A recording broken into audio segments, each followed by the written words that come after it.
Chapter 11, American Capitalism and Progressivism, Part 3, National Politics during the late 1800s. Presidential and congressional politics were fairly tame during the late 1800s, with the issue of Reconstruction simply fading away, and with the government-financed railroad to the Pacific completed, the federal government seemed to be called on to play only a secondary role in the further development of American society. America seemed to run mostly on the basis of its own industrial economic dynamics, rather than on the deep involvement of government in the life of the nation, such as was the case during the Civil War and Reconstruction. Social reform would be a big issue during this time, but the initiative for action came not from the halls of Congress or the White House, but from the public itself. Through the publicity of America's newspapers, from books written by social reformers, from Christian pulpits, much energy would be given to the idea of perfecting American society. And it would eventually involve the government in the form of legislation designed to firm up a reform that the public was demanding. But in this, the government played not the initiating role, but merely the confirming role. One issue, however, did occupy much governmental attention: the vast corruption going on within its own ranks. President Hayes had tried to clean up some of the corruption left behind by the Grant administration, but Hayes's efforts to do so only weakened his position in the face of the considerable political forces benefiting from the spoils system of awarding political appointments as a reward for the political support needed to bring politicians to power. The spoils system was understood simply as how politics was expected to work. To try to change things would merely upset the entire political system. But such spoils became easy targets for journalists looking for spectacular stories to uncover and report.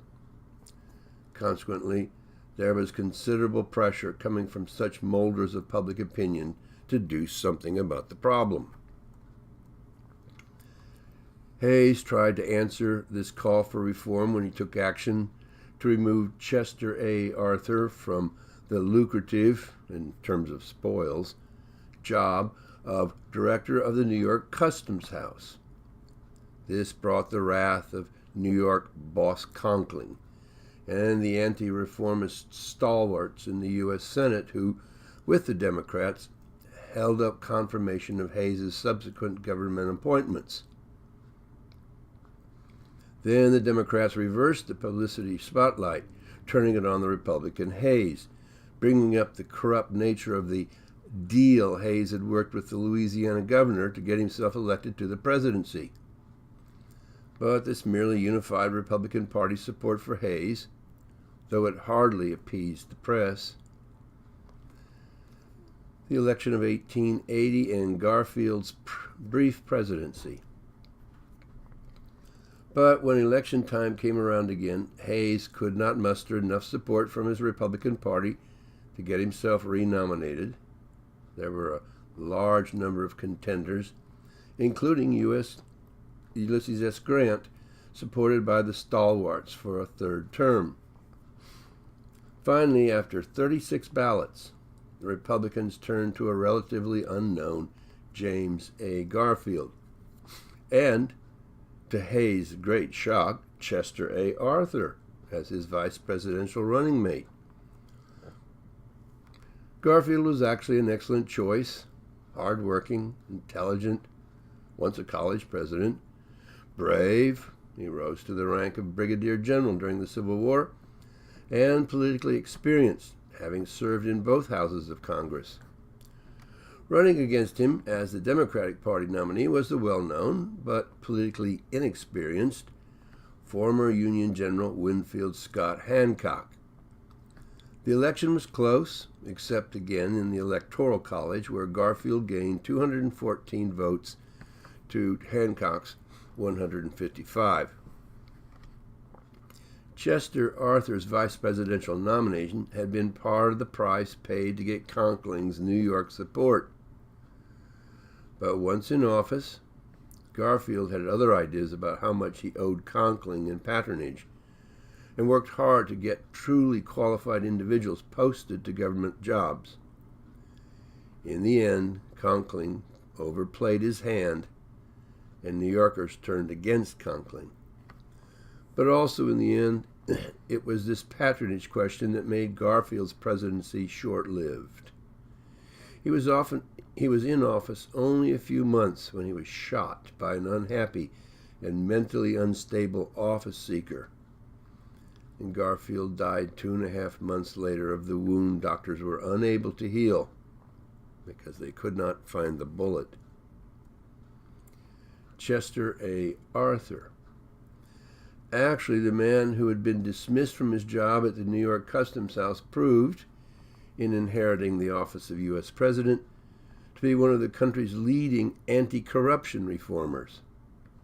He personally vetoed bills coming out of Congress, most importantly the Rivers and Harbors Act, that were merely opportunities for more political patronage and financial corruption.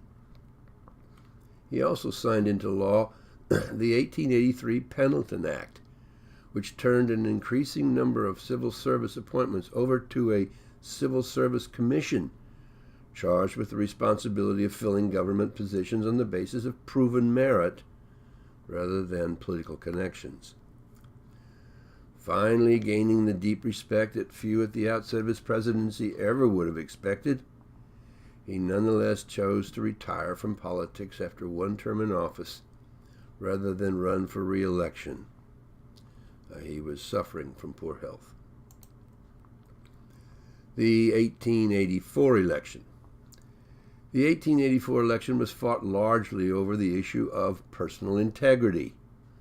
The Republican candidate, James Blaine, suffering from a well-known history of deep involvement in the railroad industry spoils system. And the Democrat candidate, Grover Cleveland, on the other hand, well recognized for his incredible integrity, except for the claim raised by Democrats that the unmarried Cleveland, but he would soon marry in the White House, had once fathered a child out of wedlock. The election was so very close that it came down to the electoral vote of New York, in which the final tally gave Cleveland a little over 1,000 more votes than Blaine, out of a total of over 1 million votes cast in New York. Part of what ended this long Republican control of the presidency was when a number of reformist Republicans, the mugwumps they were called, cast their votes for the Democrat Cleveland because they viewed Blaine as being simply too corrupt. Grover Cleveland. During his first term in office, 1885 to 1889, Cleveland faced the usual problem of filling government jobs with personal appointments, a deep change in personnel usually accompanying the election of a new president, especially if from a different party than the previous president. But Cleveland announced that he would not remove office holders because of their political affiliation, though he did intend to reduce the size of a greatly inflated federal bureaucracy because of the spoils system. But eventually, he bent to pressure from fellow Democrats to replace some of the Republican office holders with Democrats, though he was even then restrained in doing so by comparison to previous presidential administrations. He also tackled the job of improving the Navy by getting rid of inferior ships built by corrupt contractors. He also had much of the railroad land in the West claimed by the railroads, but undeveloped by them, returned to the federal government control. And, being a limited government supporter, he cut back on the government financial support of veteran and farmers that he felt appeared more like spoils than compassion, and which he was certain would merely set up a form of dependency on continuing government bailouts. Gold and silver. Another troubling and persistent issue he faced was over this matter of the value of the American currency, the U.S. dollar. The country was caught in deep controversy over the matter of inflation, easy credit, and a cheap dollar versus a tight money policy. Logically speaking, it would seem that this was a matter for the government's financial experts to handle. But after the Civil War, this issue had become a matter of almost religious dimensions. So much had been printed and proclaimed on the subject. It had become a matter of simple faith, especially among America's large farming and industrial working class sectors, that the road to happiness would be easy credit and inflation, to gain higher wages at the workplace, or to be able to pay back a loan later in currency that was cheaper in value than when the loan was first assumed. The best way to do that was simply to have the government print dollars, lots of them. Industrial owners and financiers, however, were very concerned about rising labor costs and the relative loss of the value of their investments through just such inflation. And they wanted dollars to remain relatively scarce and thus of ever greater value. For most ordinary Americans, the monetary theories involved in this matter were far too complex to follow, so they used the symbols of silver and gold to represent their respective positions.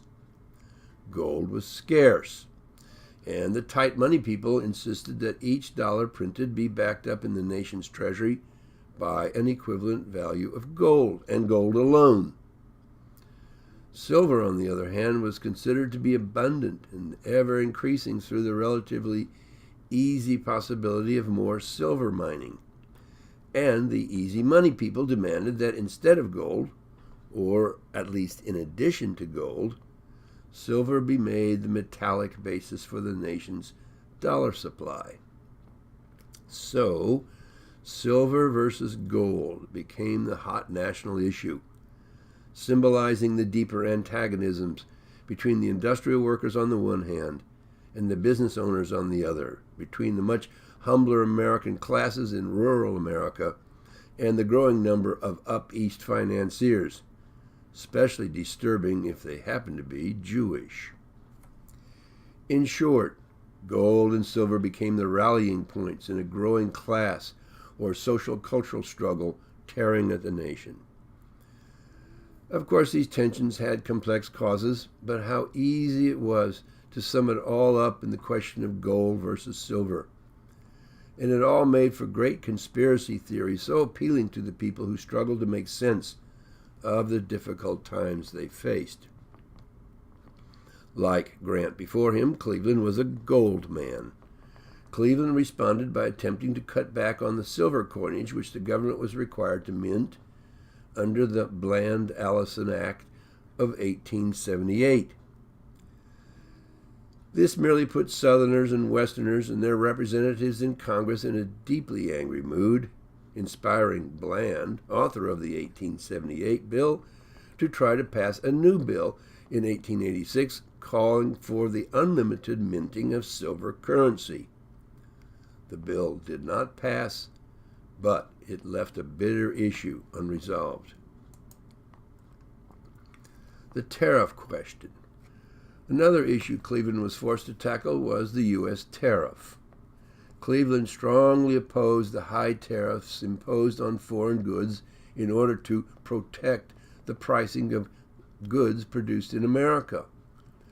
The tariff revenues collected on imports by the government were so high, about 47% of the value of the product itself, that the government was actually registering embarrassing surplus in its operating budget.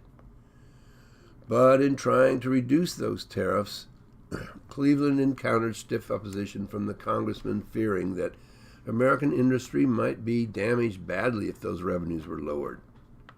Thus, he got nowhere on this issue. The election of 1888. Although Cleveland won the popular vote in the election, he lost the electoral vote, and thus his bid for a second term. A big part of his defeat occurred because of his position on the tariff issue. He lost most of the northern industrial states, Also, the team of his Republican opponent, Benjamin Harrison, had conducted a very aggressive and somewhat questionable campaign. Cleveland even lost narrowly his home state of New York because of the opposition organized against him by Tammany Hall. If a mere 600 New York votes had gone to Cleveland instead of Harrison, it would have given Cleveland the New York electoral vote and the presidency, the voting being so close. Benjamin Harrison. Harrison was the grandson of the Harrison who served only briefly as U.S. president before dying from a cold caught during his long inaugural address. Grandson Benjamin's speech was half the length, also conducted in the rain, under an umbrella held by the outgoing President Cleveland. Harrison reversed Cleveland's course with respect to the tariff and veteran pensions, but tried to emulate Cleveland in appointing government personnel on the basis of proven merit rather than mere political connections. But his idea of merit tended to favor those of his home state of Indiana and his Presbyterian church affiliation, to the anger of politicians from other parts and religious convictions of the nation. And his generous pension payments to Civil War veterans, regardless of the merit, merely opened the opportunity for graft within the Pensions Bureau, and a much criticized reduction in the federal surplus. And with the passage of the McKinley Tariff, Congress went even further than Harrison wanted to go, increasing the tariff even more, purposely making some products impossible to import. In answer to the clamor of farmers and miners, Harrison stood behind an act sponsored by Senator John Sherman, thus the Sherman Silver Purchase Act. Government purchase of silver had long been a goal of the farming world, and to this was added the voice of the mining world, which was panicking because of the oversupply of silver produced by the metal's easy availability. The price of silver dropped away, making it even more attractive to debtors as currency, putting the silver mining industry in a panic. Silverites wanted a full acceptance of silver currency as backing at a fixed rate, well above the actual market value of the metal. Sherman did not meet the full expectations of the Silverites, but did commit the government to a fixed amount of silver purchase, helping to keep the silver market from collapsing, and confirming the government's commitment to silver as currency backing. This was not a good long-term solution to any problem, and would ultimately serve as a major contributor to the Panic of 1893. On the more positive side of the political ledger during Harrison's presidency was the antitrust legislation, sponsored by the same Senator John Sherman, the Sherman Antitrust Act, as it has been known subsequently, which Harrison signed into law in 1890. Actually, the motivation behind the law was originally aimed as much at organized labor, that is, labor unions, as it was at the huge financial trusts that controlled a great deal of the American rail, steel, and financial industry. Harrison also attempted to extend through the Justice Department protection of the civil rights of black Americans by prosecuting those violating protective legislation already in place.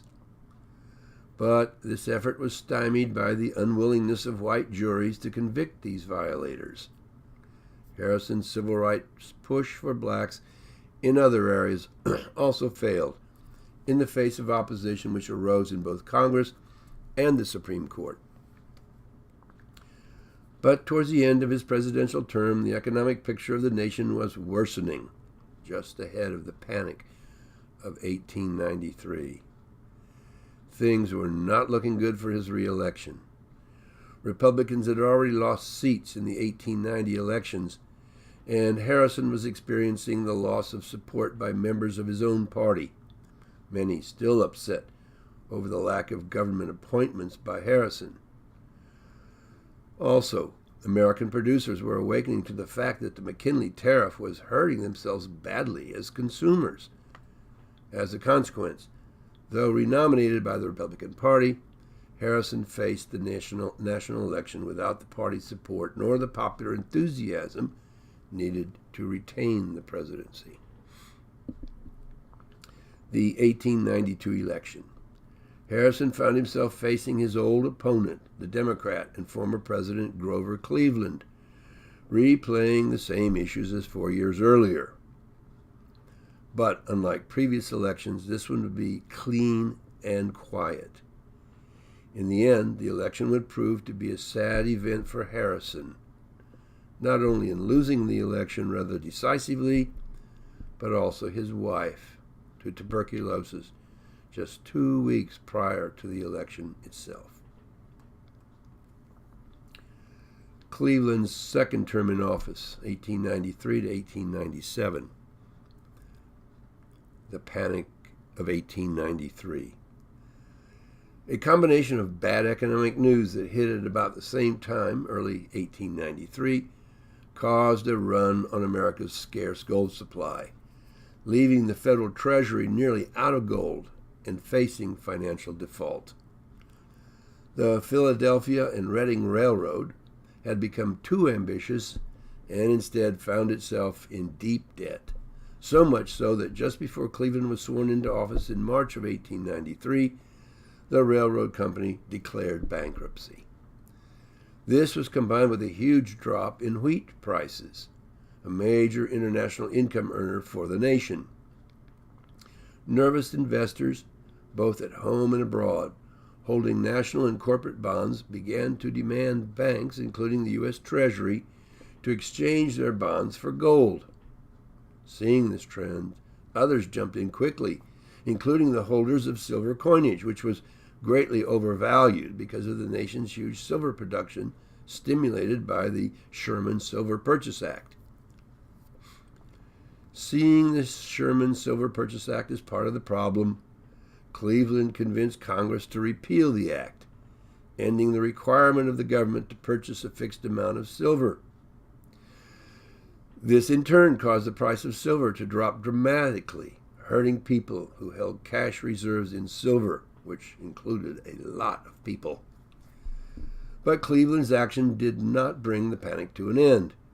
Businesses and then banks began to fail one after another as investors backed out of the world of investment or simply just failed as stock values crashed. There are estimates that 500 banks and 15,000 businesses failed during the 1893 to 1898 years of the panic. Soon unemployment went from 3% in 1892 to nearly 12% in 1893 to over 18% the following year, and then it hung around the 14% figure for the next 3 years after that. Labor unrest rocked the nation. In 1894, Ohio businessman Jacob Coxey led a march of unemployed workers on Washington. Many dropped out along the way, and the final demonstration was fairly tame, though it certainly alerted the nation to the growing discontent of the U.S. workforce. More violent was the Pullman Company strike by workers, organized by the socialist leader Eugene Debs, demanding an end to the policy of low wages and the 12-hour workday. The strike quickly spread to other railway workers until by mid-1894, 125,000 of them were on strike, virtually shutting down the U.S. rail network. Since the trains carried the mail, Cleveland went after the strikers for violating federal law, resorting finally to sending troops to various points across the nation to make his point. Meanwhile, Cleveland's assault on the silver market led the populists, widely popular among American wheat and cotton farmers, to claim that undercutting silver and trying to rebuild the nation's gold holdings was simply an international conspiracy, that is, predominantly Jewish, designed to destroy the American economy. But America was bleeding its gold reserves badly at this point. Then the formidable J.P. Morgan proposed to Cleveland that he would join with the Rothschild bankers of Paris to sell the government 3.5 million ounces of gold, that is about $65 million in value at the time, in exchange for 30-year bonds.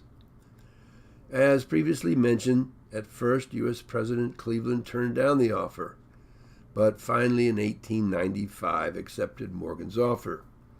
Thus, the Federal Treasury was spared default. The 1896 elections. Cleveland's efforts to resolve the complexities of the panic seemed merely to undercut his standing with the agrarian and labor wings of the Democratic Party, which suffered a huge setback in the 1894 congressional elections. Then, when in the summer of 1896 the Democratic Party gathered to nominate a presidential candidate, Cleveland was faced by William Jennings Bryan of the strongly populist and Silverite wing of the party, a fiery orator who roused the convention with his challenge, "You shall not crucify mankind upon a cross of gold."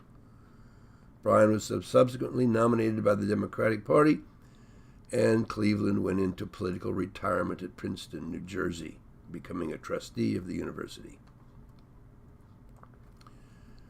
McKinley brings the 19th century to a close. The victor in that election, the Republican candidate William McKinley, represented the transition from the late 19th century governmental minimalism and the governmental activism initiating the 20th century. He was the last president to have served in the Civil War, starting as a private but advancing to brevet major. And as a president, was an unapologetic supporter of American imperialism, viewed at that time as a natural part of the international responsibilities thrust on America as a rising power. He had been an Ohio lawyer, elected in 1876 as a Republican representative to Congress, where he sponsored the McKinley Tariff, protecting American industries from overseas competition. He lost his seat in 1890 with the huge Democratic victory of that year, but the next year he was elected Ohio governor, and again 2 years after that, 1893. As a governor, he gained a reputation as a skillful mediator between business and labor, and his very skillful political campaigning for the Republican Party in 1892 and in 1894 brought much party attention to him as a possible future presidential candidate. His close friend, Mark Hanna, skillfully worked those expectations into a reality at the 1896 convention, where he was chosen as a Republican Party candidate to come up against the Democratic candidate, Bryan. The Democratic Party was deeply divided over the gold-silver issue, as was also the Republican Party, although to a lesser extent, which undercut severely national support for the dynamic Speaker Bryan, despite his strong standing among Midwestern farmers. Indeed, McKinley barely left his front porch during the campaign, and yet was able to gain a substantial victory in the hotly contested November elections of that year, largely because Hanna had been as busy as the Democrats in issuing endless publications focused heavily on the gold-silver issue. Also, with McKinley's high tariff and pro-gold stance, he easily drew strong support from the industrial East. Protective tariffs and the gold standard. As president, he made good on his campaign promises, signing into law in 1897 the Dingley Tariff, offering strong protection of American industry, and in 1900 the Gold Standard Act, establishing gold as the sole standard in the redemption of the dollar, making the dollar very strong and expensive. The gold standard was dropped in 1933 as one of the first acts of the Roosevelt New Deal. American imperialism. But it was in the area of foreign affairs that the most notable feature of the McKinley presidency stands out. America had long been taking a protective interest in the events occurring in the south of the country in Latin America. But a rebellion in Cuba by those seeking independence from Spain became a major political issue in America when the uprising turned particularly bloody. In 1898, McKinley led the nation to war against Spain, eventually securing not only Cuban independence under American protection, but also full American possession of the former Spanish colonies of Puerto Rico, Guam, and the Philippines. And on top of that, it was during McKinley's presidency that America seized the Republic of Hawaii as a new U.S. territory. The election of 1900. When the re-election campaign rolled around again in 1900, McKinley again found himself facing Bryan as his opponent. McKinley's vice presidential running mate ended up being New York Governors Theodore, or Teddy, Roosevelt, put forward by New York's Republican Party boss Thomas Platt, who promoted Roosevelt in order to remove him from New York politics. The vice presidential position was intended by Platt to shift Roosevelt to a place of little significance. Although the campaign might have appeared as a replay of the 1896 election, America had changed greatly during the 4 years of McKinley's first term. The nation was experiencing a full dinner pail, as the Republicans termed the prosperity that the nation was experiencing. Also, American victory in the war with Spain had American pride and support for their president running strong. And Bryan's running on the silver platform now had none of the impact that it did in 1896, and his criticism of American imperialism under McKinley lost him a lot of national support. Otherwise, the campaign style did not change much. Bryan on the road delivering endless speeches, and McKinley greeting visitors from his porch in Ohio. And the results were again the same, although McKinley registered a slightly larger majority of the votes than in the previous election. Thus, McKinley took office for a second 4-year term. But McKinley was only 6 months into his second term when he was shot in the stomach twice by a deranged anarchist at a presidential reception at the Pan American Exposition in Buffalo, New York. A week and a half later, he died of his wounds. The insignificant Vice President Roosevelt was thrust into the office as the nation's new president. This would move the pace of political change started under McKinley even further, much further.